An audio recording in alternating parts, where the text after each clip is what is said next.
We've all got two wolves in us, a good one and a bad one, and they both want to eat. The best I can tell, we just got to feed that good one a little more than the other one. Happiness is an emotional response to an outcome.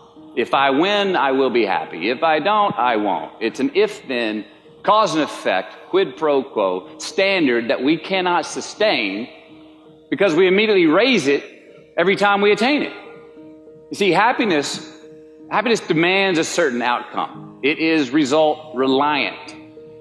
And I say, if happiness is what you're after, then you're going to be let down frequently, and you're going to be unhappy much of your time. Joy, though, joy is a different thing. It's something else. Joy is not a choice. It's not a response to some result. It's a constant. Joy is the feeling that we have from doing what we are fashioned to do, no matter the outcome. Now, personally, as an actor, I started enjoying my work and literally being more happy when I stopped trying to make the daily labor a means to a certain end. For example, I need this film to be a box office success. You know, I need my performance to be acknowledged. I need the respect of my peers. All those are reasonable aspirations, but the truth is, as soon as the work, the daily making of the movie, the doing of the deed became the reward in itself for me, I got more box office, more accolades and respect than I ever had before.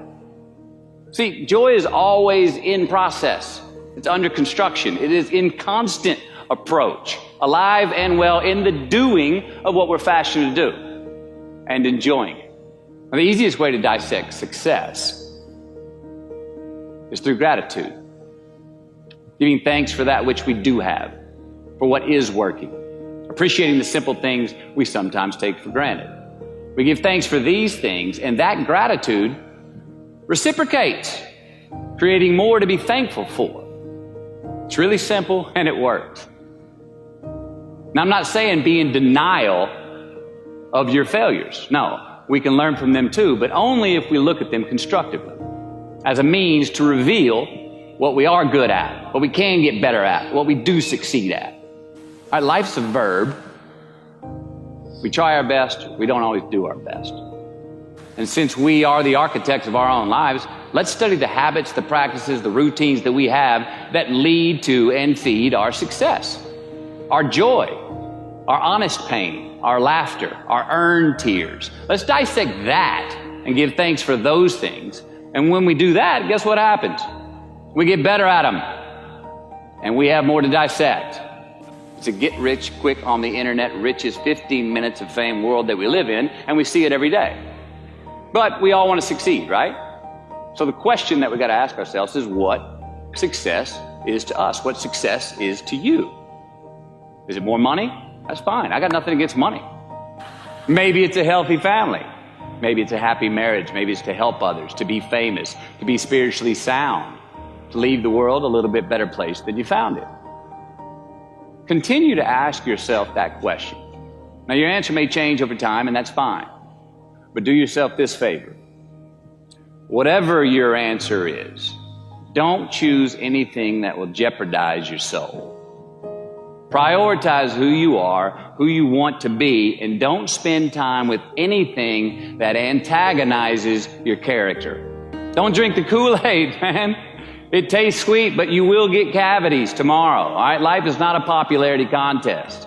Be brave, take the hill, but first answer that question, what's my hill? Well, for me, it's a measurement of 5 things. We got fatherhood. We got being a good husband. We got my health, mind, body, and spirit. We got career, and we got friendships.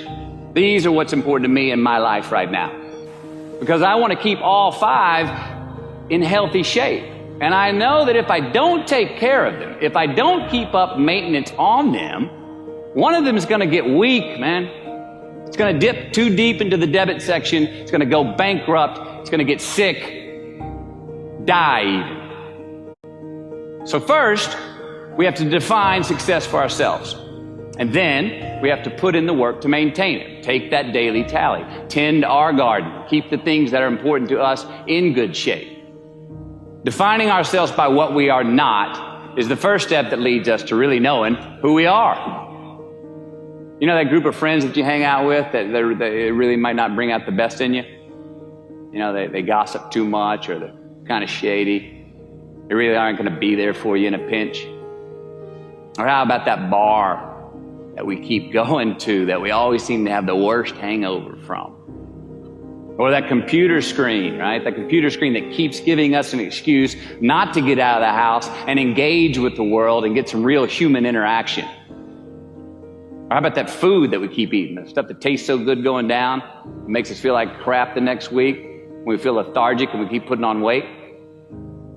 Well, those people, those places, those things, stop giving them your time and energy. Just don't go there. I mean, put them down. And when you do this, when you do put them down, when you quit going there, and you quit giving them your time, you inadvertently find yourself spending more time and in more places that are healthy for you, that bring you more joy. Why? Because you just eliminated the who's, the where's, the what's, and the when's that were keeping you from your identity. Like, trust me, too many options, I promise you this, too many options will make a tyrant of us all. All right, so get rid of the excess, the wasted time. Decrease your options.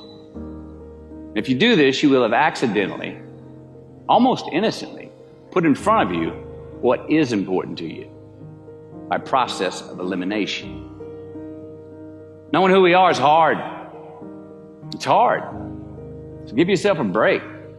Eliminate who you are not first, and you're going to find yourself where you need to be. Make voluntary obligations. I'm talking about the ones that we make with ourselves, with our God, with our own consciousness. I'm talking about the you versus you obligations. We have to have them. Now again, these are not societal laws and expectations that we acknowledge and endow for anyone other than ourselves. These are faith-based obligations that we make on our own. These are not the lowered insurance rates for a good driving record. You will not be fined or put in jail if you do not gratify these obligations I speak of. No one else governs these but you. They are your secrets with yourself, your own private counsel, personal protocols.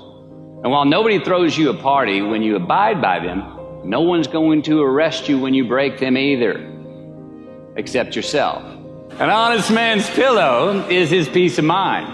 And when you lay down on that pillow at night, no matter who's in your bed, we all sleep alone. These are your personal Jiminy Crickets, and there are not enough cops in the entire world to police them. It's on you. It's on you.